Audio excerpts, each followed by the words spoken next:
A long time ago in a galaxy far, far away, I sat down to write this course on property owners and flippers and how to do the accounting.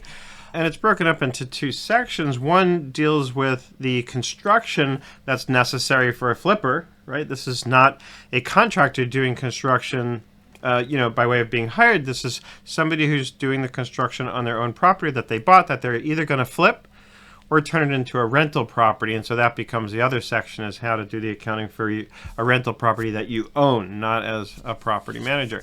Anyway, as I was getting ready to write this course, I had a member in my 97 and up program who I knew had a pretty slick way of handling the construction accounting in terms of how he set up his products and services list and how things got mapped to accounts on the balance sheet and so on.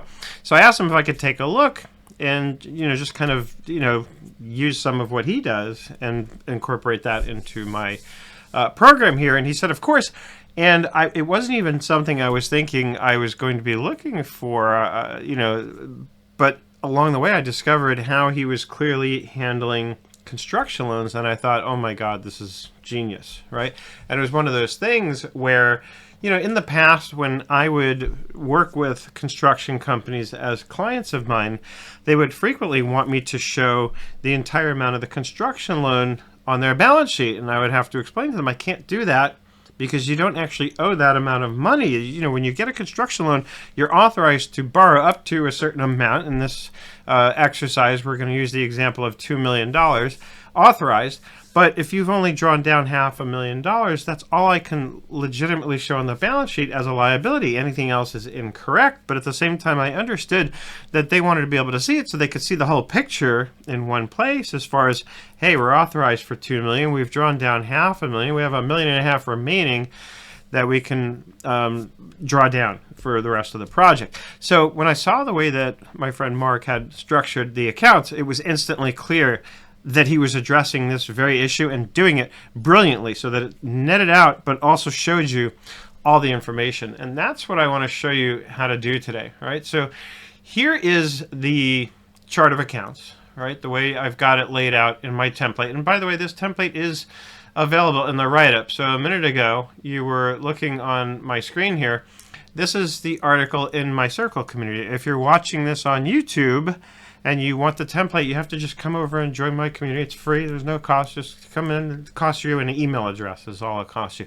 And then you can come in here and you can swipe the template, right? So you can use this or just follow along. Anyway, this is the basic setup. So we have a general account for all construction loans in progress for all the properties that we might have loans for in case you have a lot of projects going on. And then within that, we have the structure for each property, right? So we're using 2416 Mount Olympus Road, right? So we have the parent account, and then within that, two sub-accounts, one for the construction loan payable and one for the loan funds held. And a lot of you can probably just pause the video right here, and kind of like I did when I saw this structure, you probably already know exactly where this is going. But of course, for the rest of you, I'm going to continue and finish showing you how this is done, right? But this is essentially what we want set up. So I'm going to go into the chart of accounts, okay? And you'll notice I was using account numbers, right? So let's get that turned on. Okay, so if I go to account and settings,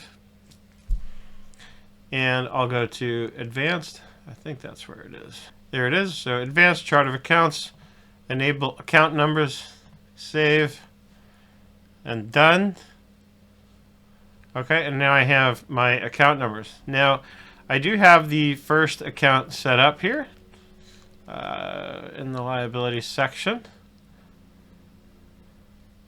Here it is, loans payable, construction in progress. Okay, so we're going to start adding some sub-accounts to this based on my template here. Okay, so this is the account we have. I'm going to edit it and give it this account number.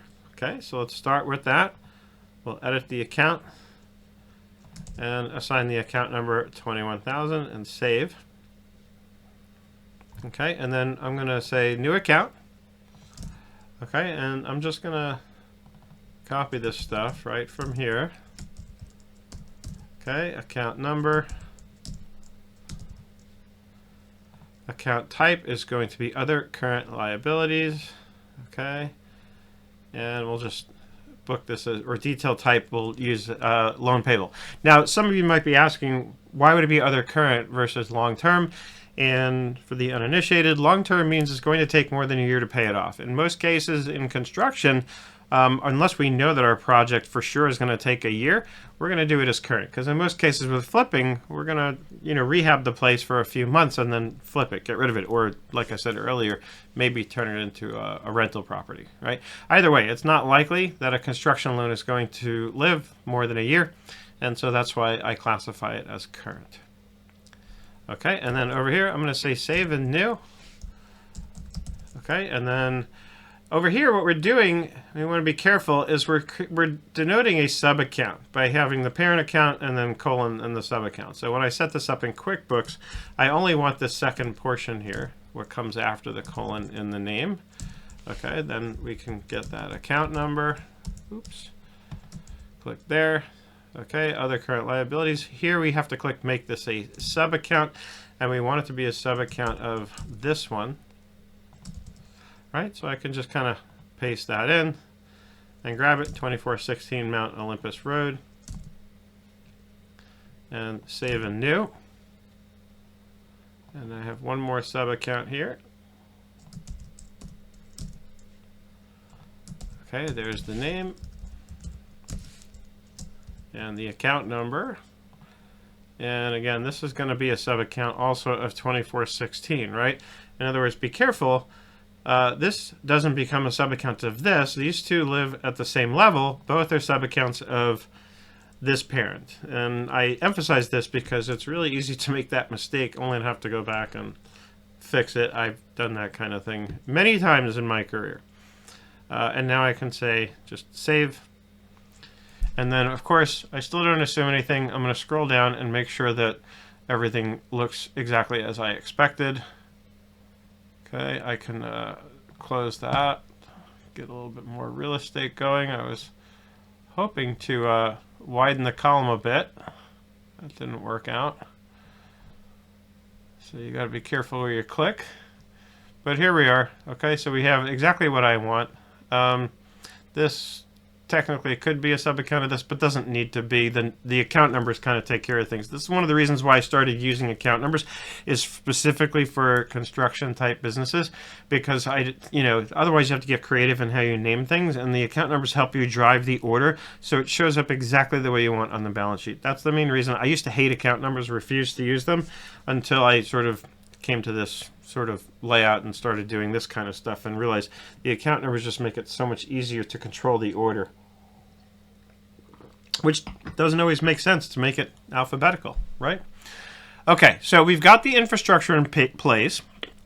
Just a couple more minutes left in terms of what I want to show you here, right? Because now all we have to do is, it's day one, right? We've gotten authorized for the $2 million, but we haven't borrowed a dime yet, right? So we need to create the entry, and this is a journal entry, right? Because no cash has come into the bank account, right? So the only way to do this properly is a journal entry, right? I mean, I could do a $0 transaction if I really wanted to, but we're not going to do that, right? So let's book a journal entry. We'll go to create, and journal entry can be found here, among other places. Okay, and let me just back this up. Let's say this was going on last December, right, on the 1st. And let's get the amounts in, 2 million. Okay. Because that's kind of the easy part. And now let's look at these accounts. What we want is the total loan payable for the 2 million, right? So that is going to be the credit, right? Because for a minute we're going to pretend like this is what we've borrowed, even though we haven't actually borrowed it yet. And it's trying to create a new account. It shouldn't. That's the one I want.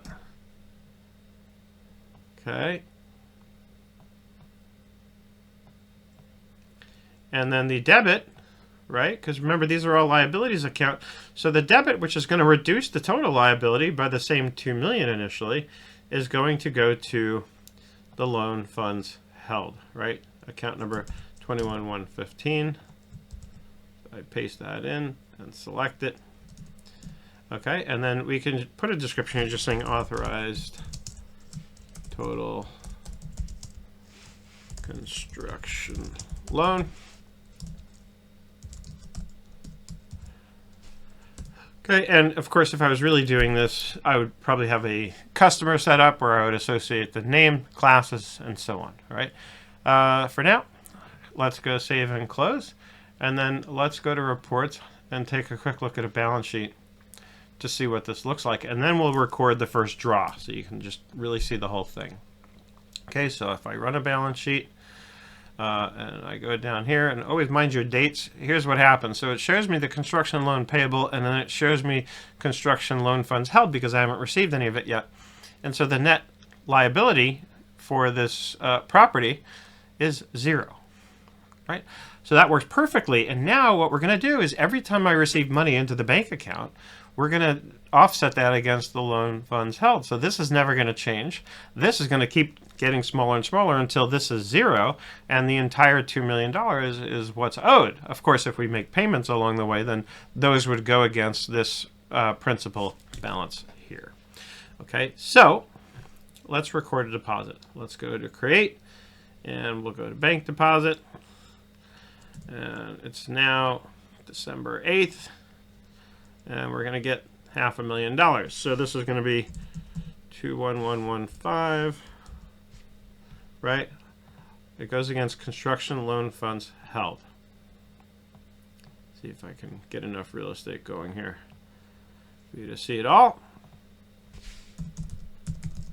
All right, so we're getting a deposit into our bank account here, and it's going against that loan funds held, $500,000. Save and close. Let's go to the balance sheet. And this is exactly what we want to see. So $2 million is the total authorized amount. $1.5 million is what is still being held that we haven't gotten from the bank yet. The actual liability is what we've actually borrowed, which is $500,000. That, my friends, is as simple as it gets. This is how you record construction loans in QuickBooks Online. It will make the clients so happy because it will show them everything that they want to see, and it makes the accountant happy because it nets out to the actual true liability, so our balance sheet isn't misstated in any way. Right? And that's my story, and I'm sticking to it. As always, if you have any questions, the best way to do that is jump into that community, which again is where you can go to get the templates and just jump in on the conversation. Plus, I have tons of other resources in the community there. So I'd love to see you there, and I will be happy to address your questions that way.